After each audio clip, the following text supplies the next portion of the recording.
don't have your mind, you are still a slave. And we have 55 nations walking around calling themselves after a colonized term given to them by ancient Romans till this day. That is suicide, genocide, and menticide. All right, so we have to check that. If we are going to be a free people, how are we going to be free if we name ourselves after our enemies? Now, it was Andre 3000 who made the song, when he was dealing with the oxymoron. On the obverse of that, we reject the term American. All right? Under the guise that Amerigo Vespucci named the continent that particular name. That is another false or frivolous story. I will give you sources because I don't like to play. John Boyd Thatcher wrote a 6,000-page analysis of Columbus's journeys to the so-called New World and Amerigo Vespucci's journeys to the New World. John Boyd Thatcher, early 1900s. And he translated the letters of the alleged Amerigo Vespucci. And what we find out in those letters, in those original Latin letters,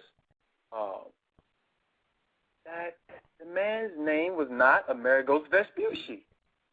His name was Albericus Vespucci. That is Albericus.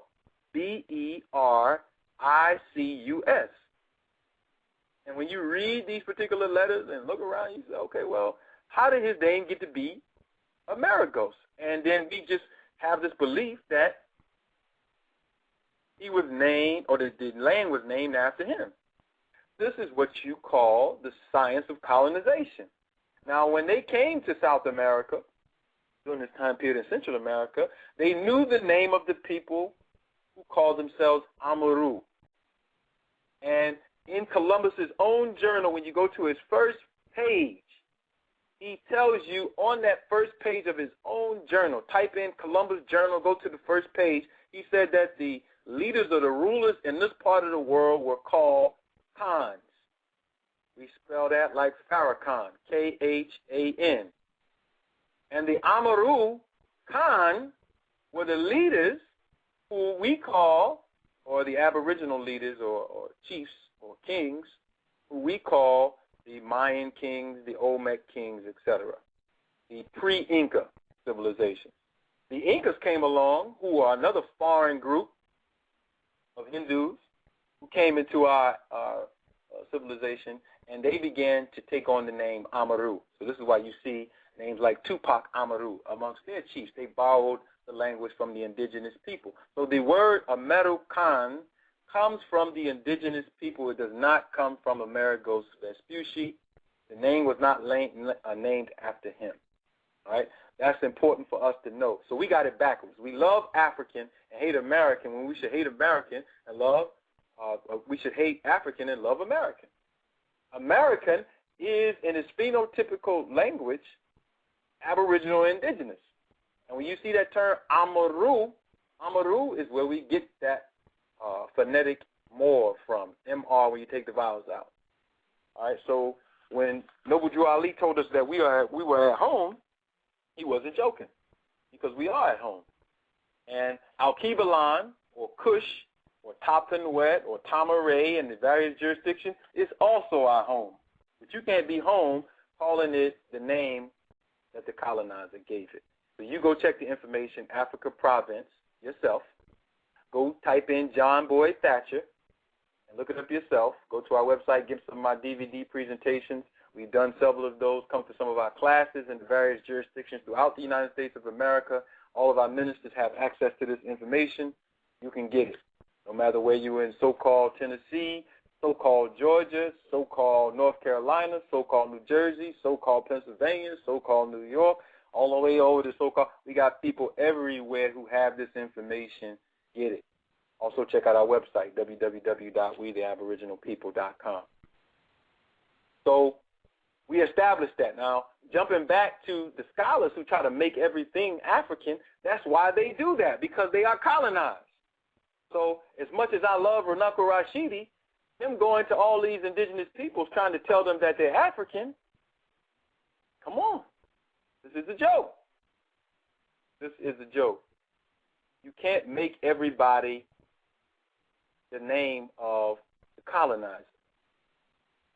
All right? So that becomes a serious problem for us because now we can't even think through the language to see who we are in our global connection as Aboriginal people.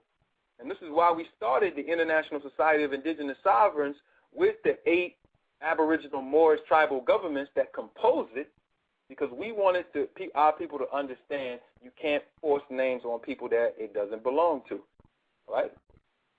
So we gotta get away from the colonized names, because what they do is they distort our perception of history. In our Supreme Wisdom lessons, when I was first coming into the FOI, we had to ask the question, why does the devil call our people African? All right? It was the devil who called our people African first.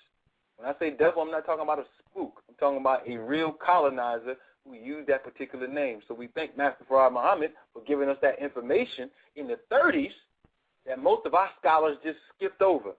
Dr. Ben didn't skip over it. And the Black Man of the Nile and his family, he put it right up inside the book on page 47 that the name Africa is a name given by the Greeks and the Romans.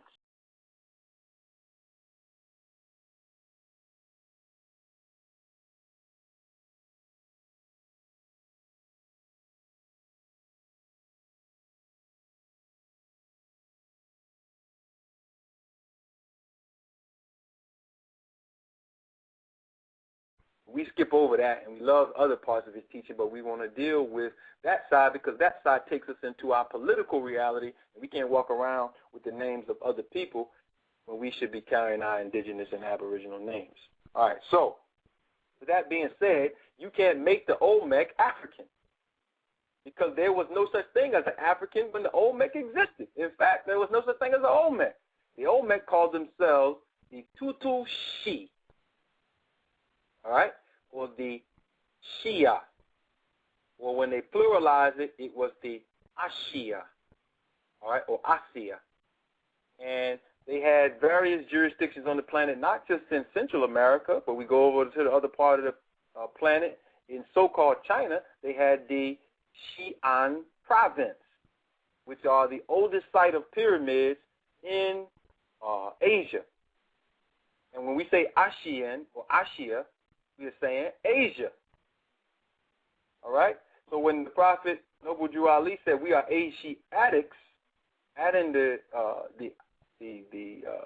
Latinized ick to it to denote possession, why did people get mad? All right? So we have to not get caught up into emotions and get caught up into real scientific research.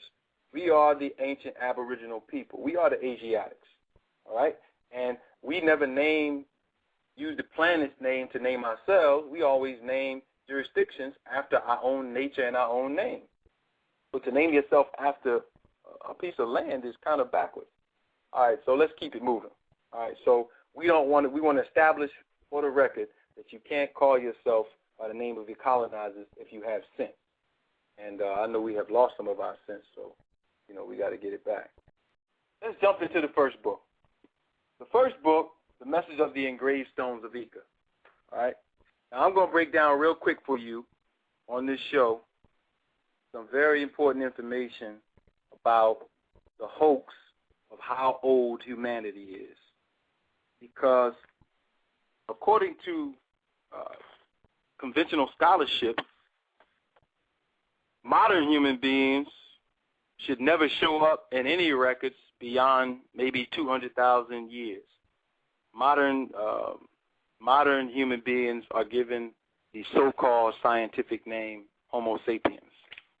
And they are allegedly preceded by older forms of beings called Homo erectus, Homo habilis, Australopithecus. These are the so-called ancestors of modern man, all right?